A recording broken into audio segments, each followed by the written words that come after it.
नमस्कार दोस्तों, आप सभी का स्वागत है हमारे YouTube channel target government job updates में।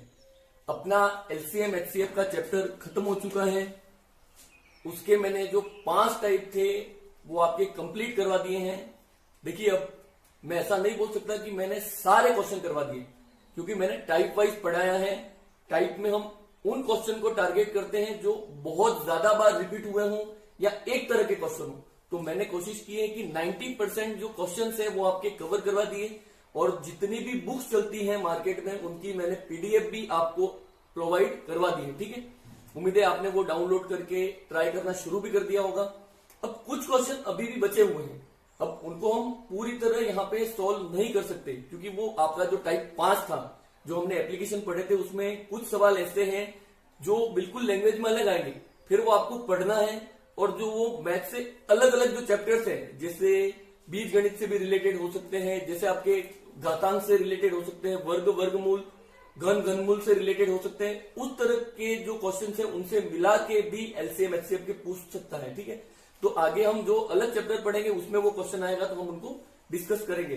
अब आज का ये वीडियो HCF LCM का ही है, जो मैंने आपको लास्ट क्लास में बोल ही दिया था कि प्रीवियस ईयर के जो क्वेश्चन है वो हम आज डिस्कस करने वाले हैं रीड लेवल 1 में, और पटवारी में जो अभी तक क्वेश्चंस आए हुए हैं वो हम डिस्कस करेंगे, क्योंकि ये मेन जो वीडियो हम है वो रीड के लिए ही बना रहे हैं। हमने SSC और वगैरह एग्जाम को अभी नहीं लिया है। ठीक है, हम अभी रीड को ही टारगेट कर रहे हैं, क्योंकि क्लास के जो लोग हैं उनके लिए ही मेनली वीडियो बन रहा है। अब शुरू करने से पहले मैं आपको ये बता दूं कि अब इस चैप्टर का टेस्ट होने वाला है। आपको अभी तक हमने जितना पढ़ा और मैंने PDF प्रोवाइड की है, एक दिन में आप पूरी तरह सॉल्व कर दो। आपको कोई डाउट हो तो आप मुझे कमेंट करके बता देना। और परसों आपका, कल का दिन आपको दे रहे हैं, परसों आपका LCM HCF का टेस्ट होगा, जिसमें आपके 20 क्वेश्चन होंगे। आपको 40 मिनट का समय मिलेगा, और इसकी लिंक आपको टेलीग्राम चैनल के माध्यम से मिल जाएगी। फिर से ध्यान रखना, बार बार यही आ रहा है कि टेलीग्राम चैनल आपको ज्वाइन करना ही पड़ेगा, क्योंकि और कोई तरीका नहीं है। हो सके तो मैं यहाँ पे भी कमेंट बॉक्स में लिख दूं, लेकिन वो सब लोगों के पास पहुंच नहीं पाएगा। तो हम HCF LCM का टेस्ट भी लेने वाले हैं, परसों ये टेस्ट होगा। उसमें बहुत ही अच्छे क्वेश्चन मैंने मिक्स करके बनाए हैं, और टेस्ट आपको परसों देना है। अब टेलीग्राम का जो आपका लिंक है वो आपको डिस्क्रिप्शन बॉक्स में हमेशा मैं बता ही रहा हूं, साथ में आज मैं कमेंट बॉक्स में भी उसको पेस्ट कर दूंगा। तो आप ध्यान रखना, आपका टेस्ट परसों होगा। ठीक है, तो आप टेलीग्राम चैनल से जुड़ जाए, समय भी मैं आपको वहां पे बता दूंगा। आज हम जो प्रीवियस ईयर के क्वेश्चंस हैं वो करने वाले हैं। तो चलिए बिना किसी देरी के वीडियो को शुरू करते हैं। सबसे पहले रीड से शुरू करते हैं। आरटेट 2011 का प्रश्न है। ठीक है, ये जो क्वेश्चन है वो आरटेट 2011 का प्रश्न है। क्वेश्चन आपके स्क्रीन पर है। 2 लगातार प्राकृत संख्याओं का लघुत्तम समापवर्तक तथा महत्तम समापवर्तक क्रमशः है। 2 लगातार प्राकृत संख्याओं का लघुत्तम समापवर्तक तथा महत्तम समापवर्तक क्रमशः है, और आपके 4 ऑप्शन दिए हैं। उनका गुणनफल, उनका अनुपात, ऑप्शन बी है उनका जोड़ पहली संख्या, ऑप्शन सी है दूसरी संख्या पहली संख्या, और डी उनका गुणनफल और संख्या 1। फिर से मैंने ये आपको वैसे पढ़ा दिया है पहली क्लास में, लेकिन फिर बता देता हूं। ठीक है, सबसे पहला, अगर आपकी संख्याएं अभाज्य हो, अगर आपकी संख्याएं अभाज्य संख्याएं हो। ठीक है, दूसरा, अगर आपकी संख्याएं लगातार हो, अगर आपकी संख्याएं लगातार हो, लगातार जैसे आप देख सकते हो 5, 6, 7, 8 अभाज्य संख्याएं, 2, 3, 5, 7 इस तरह एक संख्याएं लगातार हो। लेकिन लगातार संख्या में 2 संख्याएं ही ध्यान रखना, 2 लगातार संख्याएं 2, बहुत भी हो सकती हैं, लेकिन वो सारे रूल नहीं लगेंगे उसके लिए। उसके बाद एक है सह अभाज्य संख्याएं, सह अभाज्य संख्याएं। फिर से अभाज्य संख्याएं प्राइम नंबर्स, लगातार संख्याएं कंटिन्यूअस नंबर्स। ठीक है, और सह अभाज्य संख्याएं को प्राइम नंबर्स। अगर ये 2-2 हो, ऐसे ध्यान रखना, अभी हम बहुत सारा नहीं ले रहे, 2-2 मान लेना, तो इनमें कोई भी कॉमन पार्ट नहीं होता। ध्यान रखना, इनमें कोई भी कॉमन पार्ट नहीं होता। अब कॉमन पार्ट नहीं होता इसका मतलब HCF, अगर कॉमन पार्ट नहीं होता इसका मतलब आपका HCF, महत्तम समापरिवर्तक हमेशा एक होगा। आपका एचसीएफ हमेशा एक ही होगा, ध्यान रखना। अभाज्य संख्याएं, लगातार संख्याएं या को प्राइम नंबर मैंने बता दिया है जो कटती नहीं है, जैसे आपके 4 और 7 जरूरी नहीं है कि वो अभाज्य संख्याएं हो, कटनी नहीं चाहिए। जो संख्याएं आपस में नहीं कटती हो उनको सह अभाज्य संख्याएं कहते हैं। तो आपकी सह अभाज्य संख्याएं, लगातार संख्याएं और प्राइम नंबर अगर ये 2-2 में हो, 3-3 में हो, 4-4 में हो, 5-5 में हो, किसी में भी हो, इनका एचसीएफ एक होगा, क्योंकि आपस में कटेंगे ही नहीं तो कॉमन नंबर आएगा नहीं, कॉमन नंबर नहीं आएगा तो एचसीएफ आपका एक होगा। एलसीएम, देखिए एलसीएम का खास ध्यान रखना, अगर बहुत सारे प्राइम नंबर्स है, बहुत सारे 4-5 है, तो सबका गुणा कर दो, वो आपका एलसीएम होता है गुणनफल, ठीक है। उसी तरह अगर 2 सह अभाज्य संख्याएं हो या 2 लगातार संख्याएं हो तो उन दोनों का गुणनफल, अगर ये 2-2 हो, 2-2 तो उनका गुणनफल, देखो बहुत सारी हो तो यहां पे गुणा नहीं करते हैं और वो क्वेश्चन कभी आता भी नहीं है, लेकिन अगर ये 2-2 हो तो उन दोनों संख्याओं का गुणनफल।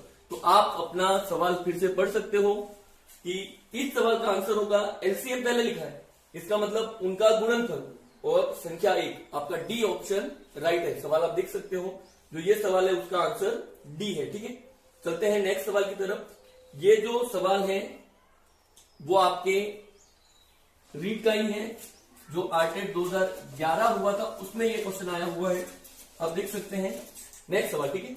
वह छोटी से छोटी संख्या जो पूर्ण वर्ग हो, वह छोटी से छोटी संख्या जो पूर्ण वर्ग हो तथा 10, 12, 15 और 18 से भी विभाजित हो, वह छोटी से छोटी संख्या जो पूर्ण वर्ग हो और इन सबसे विभाजित हो। अब सीधी बात, एक तो इनका एलसीएम निकालना है और वो पूर्ण वर्ग भी होनी चाहिए, जो आंसर है वो पूर्ण वर्ग भी होना चाहिए, और ये आपके ऑप्शन है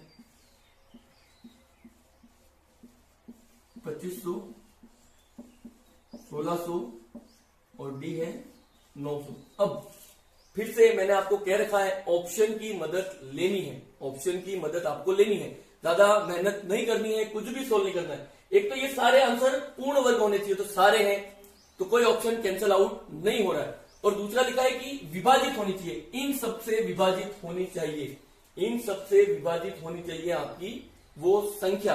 अब उसने कहा है वह छोटी से छोटी संख्या, तो सबसे छोटी को ट्राई कर लो, सबसे बेस्ट क्या है, सबसे छोटी को ट्राई करो। सबसे छोटी कौन सी है, 900 पूर्ण वर्ग है, अपनी जगह राइट है। अब चेक करो इन सबका भाग जा रहा है या नहीं जा रहा, तो 10 का भाग इसमें जाएगा, 1 0 से 1 0 कट गया, 10 का भाग जाएगा। 12, 900 में 12 का भाग करो, 12 छंग 84, 12 छंग 84, आपका जो शेषफल है वो 6, 12 5, तो ये 12 से भी कट रहा है।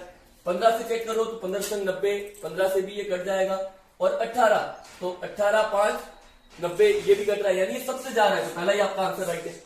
आपको सारे चेक करने ही नहीं थे, सबसे बेस्ट सबसे छोटा हमने ऑप्शन चेक कर लिया।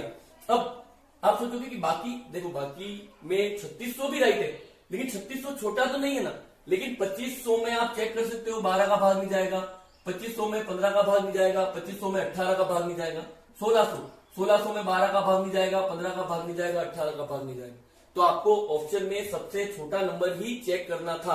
अब आप सोचो कि हमें भाज्यता के नियम नहीं आते, आपको कम से कम भाज्यता के नियम 2, 3, 5, 7, 9, ये लगभग इतने नंबर आपको थोड़ा सा बेसिक पता होना चाहिए, तो आपकी स्पीड बढ़ जाएगी, ठीक है। भाज्यता के नियम के लिए ध्यान रखना, ये नंबर आपके आने जरूरी है, ठीक है। चलते हैं नेक्स्ट क्वेश्चन की तरफ।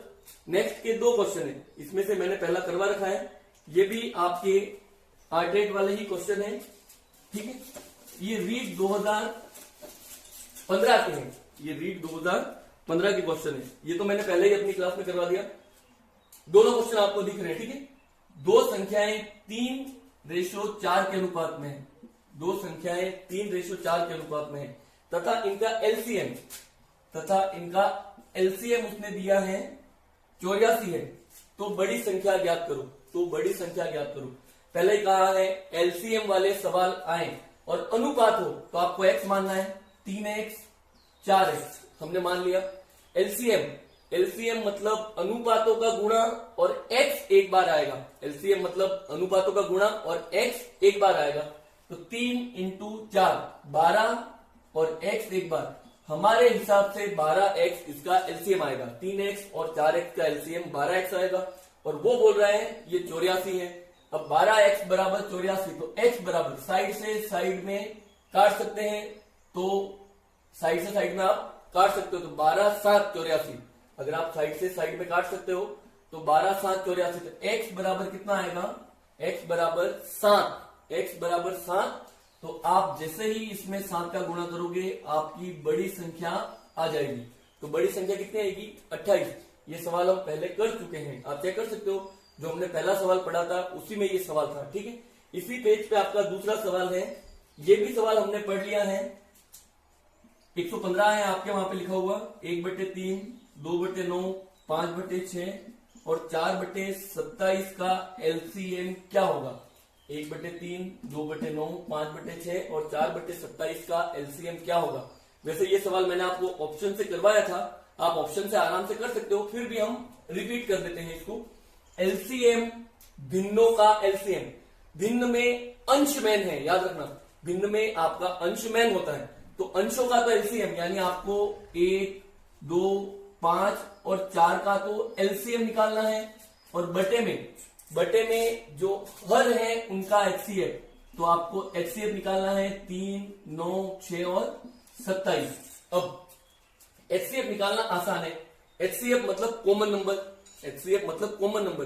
कॉमन नंबर के लिए सबसे छोटा नंबर आपको देखना है। कॉमन नंबर के लिए सबसे छोटा नंबर देखना है। शॉर्ट में ध्यान रखना, शॉर्ट में एचसीएफ कैसे देखोगे, तो सबसे छोटा नंबर देखना है। आपको दिए गए जितने भी नंबर है उसमें सबसे छोटा नंबर आप देख लो। सबसे छोटा नंबर हमारा 3 है। अब चेक करो ये 3 सब में भाग जा रहा है क्या, 3 का भाग 9 में भी जाएगा, 3 का भाग 6 में भी जाएगा, 3 का भाग 27 में भी जा रहा है। इसका मतलब 3 आपका कॉमन है। तो बटे में तो आपका कितना आ गया, बटे में आपका 3 आ गया। एचसीएफ आपका 3 होगा। एलसीएम में सबसे बड़े नंबर जो दिए गए हैं उसमें सबसे बड़े नंबर को देखते हैं। एलसीएम में सबसे बड़े नंबर को देखते हैं और सबसे बड़े नंबर की टेबल लिखनी है। टेबल यानी पहाड़ा। उस पहाड़े में जिस नंबर में सबका भाग चला जाए वो आपका आंसर है। तो 5 की टेबल लिखो, 5, 10, 15 और 20। आप चेक करो, 20 में 1 का भी भाग जाएगा, 20 में 2 का भी भाग जाएगा, 20 में 4 का भी भाग जाएगा। तो आपका एलसीएम कितना हो गया, 20। तो इस सवाल का 1/3, 2/9, 5/6 और 4/27 का एलसीएम, भिन्नों का एलसीएम, अंशों का एलसीएम, हरों का एलसीएम 20/3 होगा। ठीक है, फिर से मैं आपको एक बार ट्रिक बता देता हूं क्या करना है। शॉर्ट में अगर आप छोटी संख्याओं का जिनकी आप टेबल लिख सकते हो उसका एलसीएम एचसीएफ कैसे निकालोगे, तो आपको एचसीएफ के लिए क्या करना है, आपको एचसीएफ के लिए जो सारे नंबर दिए गए हैं सारे नंबर में सबसे छोटा देखना है। सबसे छोटा किसमें, ग्रुप में। आपको जितने नंबर दिए गए हैं उस ग्रुप में सबसे छोटा नंबर देखना है। उसमें देखोगे उसका भाग सब में जा रहा है या नहीं जा रहा है। अगर उसका भाग जा रहा है तो वही आपका एचसीएफ है, नहीं जा रहा तो उससे छोटा ही आंसर आएगा। ठीक है, और एलसीएम में आपको ग्रुप का सबसे बड़ा नंबर देखना है और सबसे बड़े नंबर की क्या करनी है, सबसे बड़े नंबर की टेबल लिखनी है। ऐसा अंक ढूंढना है जिसका बाकी सभी नंबर में भाग जाता है। ठीक है, चलते हैं नेक्स्ट सवाल की तरफ। ये नेक्स्ट सवाल, 2 सवाल है फिर से, 101 और 102। ये भी आपके आरटेट 2011 के सवाल। ठीक है, आरटेट 2011 के सवाल है। पहला सवाल, संख्याओं 425 तथा 476 का महत्तम समापरिवर्तक कितना है। क्वेश्चन आपके साइड में है दोनों स्क्रीन पर। 425 तथा 476 का एचसीएफ कितना है, और ये रहे आपके ऑप्शन 4, 5, 17 और 51। फिर से मैंने आपको कहा ना, ऑप्शन की मदद ले सकते हो। एचसीएफ निकालने का सबसे बेस्ट है ऑप्शन। अब देखो ये 2 का भाग इसमें नहीं जा रहा, 2 से कॉमन नहीं है, इसका मतलब आपका एचसीएफ भी 2 से भाग नहीं जाएगा, क्योंकि एचसीएफ का मतलब होता है कॉमन। इसका मतलब 4 गलत हो गया, एक ऑप्शन हमने काट दिया, क्यों? क्योंकि इसमें 2 का भाग ही नहीं जा रहा। दूसरा, इसमें 5 का भाग नहीं जा रहा। अब इसमें अगर 5 का भाग नहीं जाएगा तो HCF में भी 5 का भाग नहीं जाएगा, तो ये भी आपका गलत। हमने 2 ऑप्शन काट दिए, हमने 2 ऑप्शन काट दिए, ये दोनों कट गए, ठीक है। अब ये चेक करो 17 का इसमें भाग लगा के एक बार चेक कर लो ये आंसर राइट है या नहीं है। 17 दुकी 34 2 बार, ठीक है। अगर 17 से इसको काटते हो तो 17 दुकी 34, शेषफल आपका आएगा 8 और ये बन जाएगा 85, तो आपका आएगा 5। 17 इंटू 25 आप इसको लिख सकते हो। 17 से आप काट रहे हो, एक बार फिर क्रॉस चेक कर लेना। 17 इंटू 25 आप इसको लिख सकते हो, ठीक है। इसको चेक करो, 17 से आप काट के देखो, 17 दुकी 34, 70 तिया 51 बढ़ जाएगा, तो 17 से काटोगे तो 2 बार ही जाएगा, ठीक है। अब आपका शेषफल है वो बचेगा 13। अगर इसमें आप शेषफल घटाओगे 13 136, यानी ये 8 बार आपका ये भाग जाएगा। तो 17 इंटू 28, इसको आप 17 इंटू 25 लिख सकते हो, इसको आप 17 इंटू 28 लिख सकते हो। तो आप चेक कर सकते हो 17 कॉमन है, अब 25 और 28 में कुछ भी कॉमन नहीं है, तो आपका आंसर कितना हो जाएगा 17। फिर से अगर आप इस तरीके से नहीं लाना चाहते हो तो अभाज्य गुणनखंड विधि तो है ही। 725 425 में 5 का भाग लगाओ, 5 से ये 8 बार जाएगा और ये 5 बार जाएगा, फिर 5 से लगाओ 17 और 17 से 1 बार। उसी तरह 476 2 से काटो, 2 3 8, फिर 2 से 1 9। अब ये वही है, आपको ध्यान रखना पड़ेगा ये किससे कटेगा। तो सबसे पहला तो ये 17 की टेबल में आता है, तो आप डायरेक्ट 17 से ही काटो इसको। 17 की टेबल में ये 7 बार आता है, ठीक है, और 7 से ये 1 बार। चेक करो इन दोनों में एक ही नंबर कॉमन है 17। तो आप अभाज्य गुणनखंड विधि की भी मदद ले सकते हो। एक भाग विधि भी है, भाग विधि में 425 का इसमें भाग लगाते हैं और वो पूरा बड़ा प्रोसेस है, वो बढ़ ही जाएगा, कोई मतलब नहीं है। ऑप्शन आपका ज्यादा बेस्ट है, आप ऑप्शन काट सकते हो। एक ऑप्शन काटने का ये भी तरीका है, इसमें 3 का भाग नहीं जा रहा, इसमें भी 3 का भाग नहीं जा रहा, इसका मतलब HCF जो आएगा उसमें भी 3 का भाग नहीं जाएगा, जबकि आपके 51 में 3 का भाग जा रहा है, तो ये भी गलत था। ये आप पे डिपेंड है कि आप कैसे इसको चेक करते हो, ठीक है, कम से कम समय में। अगला क्वेश्चन आपके वहीं पे स्क्रीन पे है, संख्याओं 90, 60, 75 तथा 35 का LCM ज्ञात करो। संख्याओं 90, 60, 75 तथा 35 का LCM ज्ञात करो। फिर से वही ऑप्शन की मदद लेनी है आपको, ठीक है, ऑप्शन की मदद से आप कर सकते हो। संख्याओं 90, 60, 75 तथा 35 का LCM आपको निकालना है। ए ऑप्शन है 2700, बी ऑप्शन है 6800, सी ऑप्शन है 4250 और डी ऑप्शन है।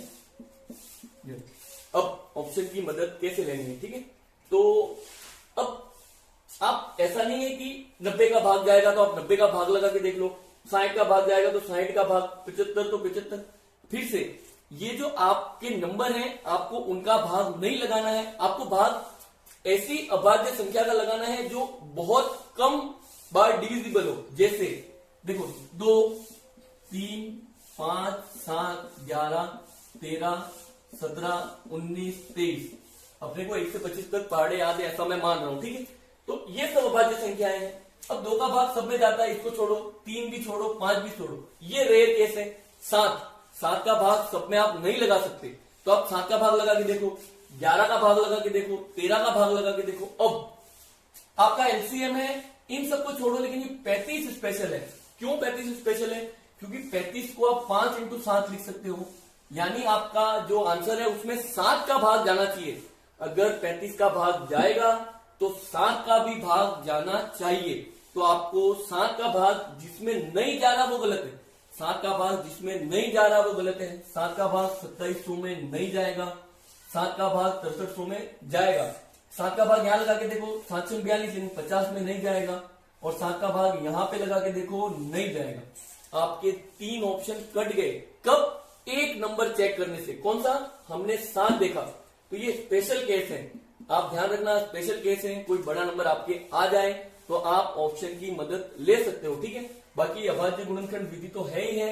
अभाज्य गुणनखंड विधि में एक तो आप इनको जमाओ, जमा के बारी बारी से दो का भाग लगा के चेक करो तो उससे आंसर आ ही जाएगा। लेकिन एलसीएम का मैंने पहले ही कहा है, एलसीएम ऐसा नंबर होता है जिसमें दी गई सभी संख्याओं का भाग जाए, तो यानी आपका इन सब का भाग ये 6300 में जाना चाहिए। अब 6300 में 35 का भाग तभी जाएगा ना जब उसमें 7 का भाग जाएगा, तो 7 वाला एक ही नंबर था, बाकी सारे ऑप्शन आपके कट गए। ठीक है, चलते हैं नेक्स्ट सवाल की तरफ। ये सवाल जो इस साल हुई, यानी जो लास्ट भर्ती थी आपकी रीट की 2018 की, उसके सवाल हैं और दोनों ही अच्छे सवाल है, ये सिंपल नहीं है, ध्यान रखना। ठीक है, दोनों ही अच्छे सवाल हैं। 115 सवाल, आप स्क्रीन पे दोनों सवाल देख सकते हो, 2018 रीट के हैं। ठीक है, उसमें लिखा है मसप एचसीएफ ऑफ 408 और 1032 equal to 1032 x minus 408 y और x प्लस वाई बराबर 7, तो x माइनस वाई का मान ज्ञात करो। ये रहा, ये सवाल आपकी स्क्रीन पर है, आप देख सकते हैं, बहुत ही अच्छा सवाल है। एचसीएफ ऑफ, इन दोनों का एचसीएफ ये इस इक्वेशन के बराबर है। देखो, अब लेवल 1 में 2018 का पेपर सबसे टफ था। ठीक है, अब उनके बीजगणित नहीं है, लेकिन ये बीजगणित भी तो हुआ, 2 सवाल ऐसे थे और एक शेषफल वाला, 3 सवाल उन्होंने बीजगणित टाइप के डाल दिए थे, यानी आपको बीजगणित आनी जरूरी है। तो आप ऐसा मत सोचना कि रीट है तो इजी ही होगा, आपको टफ भी आना चाहिए। ठीक है, अब सबसे पहले 408 और 1032 का हमें एचसीएफ निकालना पड़ेगा, इसका एचसीएफ निकालना है। ठीक है, 408 और 1032 का एचसीएफ निकालना है आपको। अब सबसे पहले ये दोनों कोई नंबर बड़ा ले लो। ठीक है, शायद 8 से डिविजिबल है, दोनों 8 से डिविजिबल है, तो आप 8 ही चेक करो। 8 का भाग लगाओगे, 8 × 40 और 1, इसको 8 से डिवाइड करोगे, 1 8 से इसको डिवाइड करोगे, 1 2। ठीक है, शेषफल 8 2 की 16, 16 और 7, 8 7 8 9 72, ये आपके आएंगे। फिर 3 से डिविजिबल है तो 3 का डिवाइड करो, 1 7, इसको 3 से डिवाइड करोगे तो ये आपका आएगा 4 और 3। अब ये दोनों अभाज्य संख्याएं हैं तो आगे कोई मतलब नहीं है। ठीक है, ये मैंने तो कॉमन नंबर निकाला है, ऐसा कॉमन नंबर जो इन दोनों में डिविजिबल हो। यानी आप 408 और 1032, अगर आप 408 और 1032 का कॉमन निकालो तो 8 या 24 आपका कॉमन आएगा। आप कॉमन अपने हिसाब से निकाल सकते हो, मैंने कोई अलग तरीका नहीं किया। अलग अलग अभाज्य गुणनखंड करोगे तो 2 2 2 3 2 2 2 3, मैंने एक साथ 8 ही ले लिया। ठीक है, आप इनके अभाज्य गुणनखंड करोगे, 408 के अभाज्य गुणनखंड करोगे तो 2 से ही आपका आएगा 204, फिर 2 से आएगा 102, फिर 2 से आएगा 51, फिर 3 से आएगा 17 और 17 से आएगा 1। 1032 का करोगे 2 से आएगा 516, फिर 2 से आएगा 258, फिर 2 से आएगा 129, फिर 3 से आएगा और फिर 43 से एक बार गिर। इन दोनों में कॉमन कौन सा पार्ट है? ये कॉमन है, यानी इनका जो आपका एचसीएफ है वो 24 आएगा। तो एचसीएफ ऑफ 408 और 1032, इसका मान ध्यान रखना, इसका मान आपका हो गया 24, इसका मान आपका हो गया 24। अब मैं सवाल में रख रहा हूं, ठीक है, इसका मान हो गया आपके 24। तो यह आपकी दूसरी इक्वेशन, ये इक्वेशन है, ठीक है। 1032 x माइनस 408 y बराबर 24। ये 24 किसकी जगह लिखा, इसको मैंने पहले लिख दिया और इसकी जगह मैंने 24 लिख दिया, ठीक है। इसकी जगह 24 लिख दिया क्योंकि ये एचसीएफ और ब्रैकेट में नंबर, यानी इन दोनों का एचसीएफ आपको बाहर लाना था, तो ये इनका एचसीएफ है, ठीक है। अब सीधी बात है, ये 24 से कट ही रहा है, अभी हम साइड में कर चुके हैं, ये 24 से कट रहे हैं, ये भी कट रहा है, 24 से ये भी कट रहा है। कैसे? तो इसको अभी हमने लिखा, इसको अगर आप 1032 को लिखते तो 24 इंटू 43 आया था आपके, ठीक है। 24 इंटू 43 आपके आया था, और इसको आप लिखोगे तो ये आपके आएगा 408 को लिखोगे तो 24 इंटू 17 आपके आया था, यानी ये दोनों 24 से कट रहे हैं, तो मैंने 24 यहां से हटा दिया। इसमें अगर आप डिवाइड करोगे तो 43x माइनस 17y बराबर 1, ये आपकी एक इक्वेशन होगी, ये आपकी दूसरी इक्वेशन होगी। इससे आपको एक्स और वाई के मान डालने हैं। एक्स और वाई के मान एलिमिनेशन मेथड होता है, एलिमिनेशन, ठीक है। अपने सिलेबस में भले नहीं है लेकिन लेवल 2 के सिलेबस में है एलिमिनेशन मेथड। एलिमिनेशन में क्या करते हैं, जो वेरिएबल है उसको समान करते हैं। यहाँ पे y का मान मैं 17 करूं तो इक्वेशन इसमें मैं 17 का मल्टीप्लाई करता हूं। 17 का मल्टीप्लाई करो तो ये हो जाएगा 17x, इसमें 17 का मल्टीप्लाई करोगे तो 17y, और इसमें 17 का मल्टीप्लाई करोगे तो 119।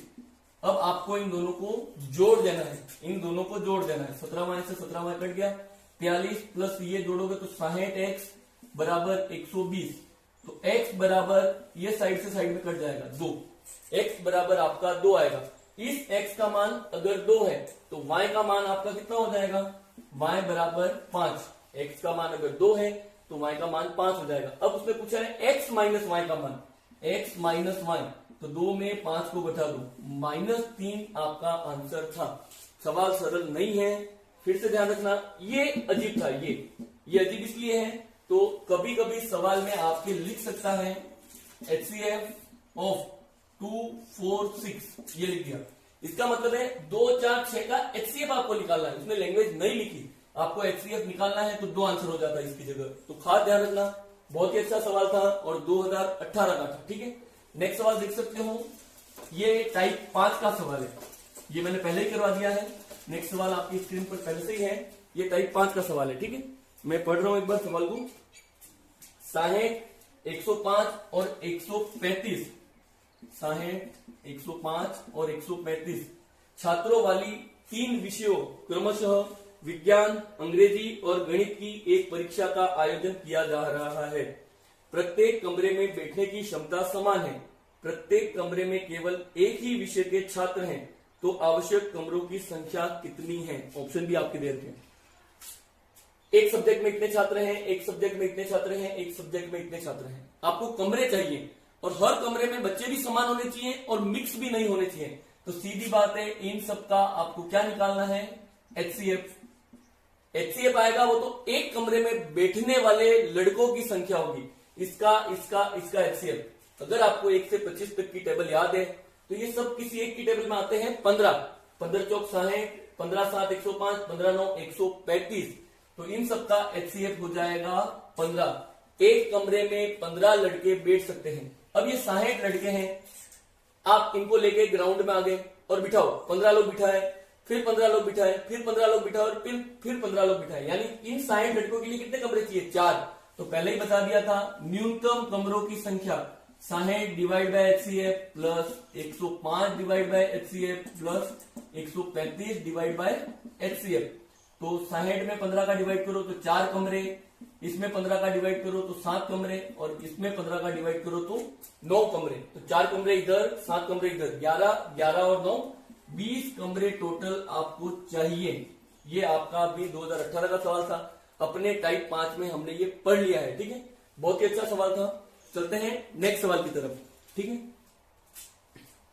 ये जो नेक्स्ट सवाल है ये पटवारी प्री का है और आपकी स्क्रीन पे दिख रहा होगा। फिर से ये अनुपात वाला ही सवाल है, ठीक है। यदि 3 संख्याएं 5:7:9 के अनुपात में है तथा उनका एलसीएम 1260 है, तो सबसे बड़ी संख्या होगी, तो सबसे बड़ी संख्या क्या होगी, ये आपको ज्ञात करना है, ठीक है। अब फिर से अगर अनुपात वाला सवाल है तो पहले कहा है 5x, 7x और 9x, ठीक है। एलसीएम का मतलब है अनुपातों का गुणा। अनुपातों का गुणा यानी 5 × 7 × 9, और x कितनी बार आएगा, x एक बार ही आएगा, ये आपका एलसीएम है। 5 × 7 × 9। अब मैं गुणा इसलिए नहीं कर रहा क्योंकि बाद में भी काटना है मेरे को, तो गुणा क्यों करना पड़े, तो मैंने गुणा नहीं किया, बाकी गुणा करके लिखते तो मैंने वैसे ही लिख दिया। अनुपातों का गुणा और x एक बार आता और बराबर 1260। साइड से साइड में काट सकते हो, साइड से साइड में काट सकते हो, ठीक है। अब 5 से इसको काटो, 5 से आप काटोगे, 5 × 2 = 10, शेषफल 2, 5 × 5 = 25 और फिर 2 बार 5 गया। 7 से काटो, 7 × 21, 7 × 42, फिर 9 से काटो तो x बराबर आपका 4 आएगा।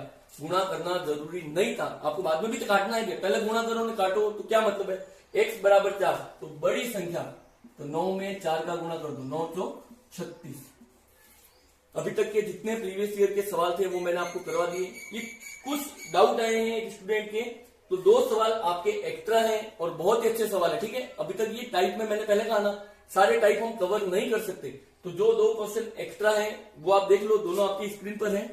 ये बिल्कुल थ्योरेटिकल वाले क्वेश्चन है, ठीक है, आप पढ़ सकते हो।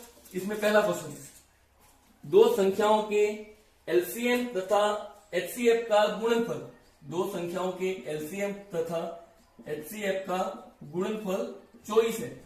2 संख्याओं के एलसीएम तथा एचसीएफ का गुणनफल 24 है। यदि संख्याओं का अंतर, यदि मान लो संख्याएं ए और बी हैं, तो एक संख्या में दूसरी संख्याओं को घटाओ तो उनका अंतर 2 है, तो बड़ी संख्या क्या होगी? तो बड़ी संख्या क्या होगी? आप क्वेश्चन देख सकते हो, ये बहुत ही अच्छा सवाल है। ये 4 ऑप्शन थे वो मैंने लिख दिए।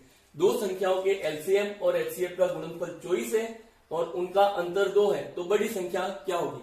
फिर से ये टाइप 2 जो हमने पढ़ा उससे रिलेटेड है। एलसीएम और एचसीएफ के गुणे का क्या मतलब है? संख्याओं का ही तो गुणा है। एलसीएम और एचसीएफ के गुणनफल का क्या मतलब है? उन दोनों संख्याओं का ही तो गुणा है, तो 2 संख्याओं का गुणा 24 है। एलसीएम एचसीएफ के गुणे का क्या मतलब है? 2 संख्याओं का गुणा 24 है और उनका अंतर 2 है। आप सोचो क्या क्या हो सकती है। तो बड़ी संख्या पूछ रहे हैं। अब एक संख्या 3 है, अगर एक संख्या 3 है तो दूसरी संख्या कितनी हो सकती है? आप सोचो, एक अगर इनका गुणा 24 है, एक 3 है तो दूसरी 8, एक 4 है तो दूसरी 6, एक 6 है तो दूसरी 4 और दूसरी ये। बड़ी ये संख्याएं हो सकती हैं। 24 में कौन कौन सी संख्याएं हो सकती हैं 24 के लिए? तो 1 और 24, 2 और 12, 3 और 8, 4 और 6, इससे ज्यादा संख्याएं हम नहीं निकाल सकते। अब आप ये बताओ कि 2 संख्याओं का अंतर, 2 संख्याओं का अंतर 2 किस किस का? इन दोनों का अंतर 2 नहीं है, इन दोनों का अंतर 2 नहीं है, इन दोनों का अंतर 2 नहीं है, इन दोनों का अंतर 2 है। तो संख्या कौन कौन सी होंगी? 4 और 6। अब बड़ी संख्या कौन सी होगी? तो बड़ी संख्या आपकी 6 है। तब इसमें क्या था? तब इसमें यही था कि एलसीएम और एचसीएफ के गुणनफल का मतलब है संख्याओं का गुणा ही दिया है। एलसीएम और एचसीएफ के गुणनफल का मतलब है संख्याओं का गुणा ही दिया है, ठीक है। नेक्स्ट सवाल दूसरा आप देख लो, ये और भी अच्छा सवाल है। 2 संख्याओं का योग, 2 संख्याओं का योग 528 है। 2 संख्याओं का योग, मान लो एक संख्या ए है, एक संख्या बी है और इनका योग है 528 तथा उनका एचसीएफ 33 है, तथा उनका एचसीएफ 33 है। तो ऐसे कितने युग्म संभव हैं? ऐसे कितने युग्म आपके संभव है? फिर से, अगर 2 संख्याओं का योग दे तो मैंने पहले ही कहा था दोनों संख्याओं में एचसीएफ कॉमन होता है, दोनों संख्याओं में एचसीएफ कॉमन होता है। तो आपको योग में एचसीएफ का भाग करना है, योग में एचसीएफ का भाग करना है। दोनों संख्याओं के योग में एचसीएफ का भाग करोगे तो 528 में आप 33 का भाग करो, ठीक है। 11 से 3 बार, 11 चौक 44 और 8 बार, फिर 3 से इसको काटो, 16 48 16। तो योग में अगर आप एचसीएफ का भाग लगाओगे तो क्या आएगा? उनके अनुपातों का योग आएगा। ध्यान रखना, उनके अनुपातों का योग आएगा। अगर 2 संख्याओं के योग में अगर आप एचसीएफ का भाग निकालते हो या आप एचसीएफ को हटा दो तो उनके अनुपातों का योग आएगा और अनुपातों का योग 16 है। अब ध्यान रखना, अनुपात जो होगा वो हमेशा सह अभाज्य संख्याएं ही होंगी, सह अभाज्य संख्याएं ही होंगी। अब सह अभाज्य संख्याएं क्या होती है? ऐसी संख्याएं जो एक दूसरे से नहीं कटे। सह अभाज्य संख्याएं वही संख्याएं होंगी जो एक दूसरे से नहीं कटे। अब आप 16, ऐसी कौन कौन सी संख्याएं हैं जिनको आप जोड़ो और 16 है? तो मैं यहां पे लिख रहा हूं, ठीक है। 16, 1 और 15, 2 और 14, 3 और 13, 4 और 12, 5 और 11, 6 और 10, उसके बाद है 7 और 9 और 8 और 8। अब आप रिपीट ले जाओगे तो यही वापस आएंगे, ठीक है। ये संख्या है, पॉसिबल है। 2 संख्याएं जिनका योग 16 हो, ये पॉसिबल है। अब इसमें से सहअभाज्य संख्याएं कौन सी है? सहअभाज्य संख्याएं जो कॉमन नहीं हो, यानी इससे ज्यादा आप टुकड़े नहीं कर सको या दोनों संख्याओं में किसी और का भाग नहीं जाता। तो 1 और 15 ये पॉसिबल है, 1 और 15 ये पॉसिबल है। लेकिन 2 और 14 2 से कट रही है, गलत। 3 और 13 पॉसिबल है, 4 और 12 4 से कट रहा है, 5 और 11 पॉसिबल है, 6 और 10 ये कट रहा है, 7 और 9 पॉसिबल है, 8 और 8 कट रहा है। तो 4 ऐसे ग्रुप संभव है। दो संख्याओं के अनुपात हमेशा सहअभाज्य संख्याएं होती हैं। तो ऐसे कौन कौन से ग्रुप पॉसिबल है? ऐसे 4 युग्म पॉसिबल है। सवाल को अच्छी तरह याद रखना, बहुत ही अच्छा सवाल था। अगर योग दिया है उसमें अगर आप HCF का भाग लगाते हो तो अनुपातों का योग आएगा। अनुपात हमेशा सहअभाज्य होते हैं, यानी आप और ज्यादा नहीं काट सकते। तो ये संख्याएं ऐसी थी जिनको हम और ज्यादा नहीं काट सकते। तो 4 युग्म पॉसिबल थे। ठीक है, अब ये आपका पूरा अनुपात जो चैप्टर है वो खत्म हो गया है। आप एक बार फिर से PDF देख लेना, और कोई डाउट हो आप मुझे कमेंट करके बता देना। फिर से आपको याद दिला दूं, परसों आपका टेस्ट होने वाला है। ठीक है, परसों आपका टेस्ट होगा और उसका जो लिंक है वो आपको टेलीग्राम चैनल पर कल तक मिल जाएगा। समय भी आपको बता देंगे, और अभी भी आपको किसी प्रकार का डाउट है तो आप हमें बता देना। अब अगला चैप्टर हम कौन सा पढ़ने वाले हैं? अगला चैप्टर आपका एकेकी नियम शुरू होगा। ठीक है, क्योंकि पटवारी वाले लोग भी बोल रहे हैं कि हमारा भी चैप्टर शुरू करो, तो पटवारी में भी है, उसके बाद लेवल 1 में तो है ही है एकेकी नियम, और खास लेवल 2 में भी इसका सवाल आता है। तो आपके सबका एक साथ कवर होगा। तो अगला जो चैप्टर है वो हम एकेकी नियम पढ़ने वाले हैं। ठीक है, अभी भी आपको कोई डाउट है तो हमें कमेंट करके आप बता सकते हैं। आज के लिए इतना ही, धन्यवाद।